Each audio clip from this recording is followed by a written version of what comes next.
Hi everyone, welcome back with me again in this channel. On today's tutorial, I'm going to show you how to easily change the background of your videos by only using the CapCut mobile effect.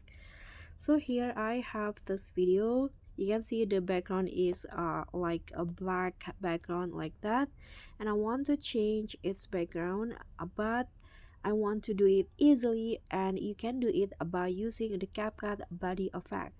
So what you need to do is go to effect, click on the body effect.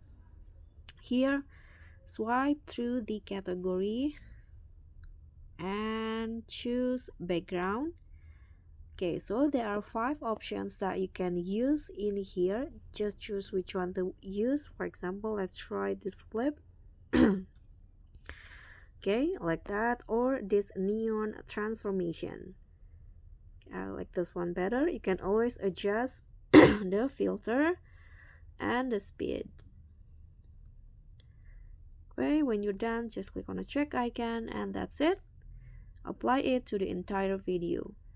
Thank you so much for watching. Don't forget to like, comment, and subscribe, and also click on the thanks. Bye.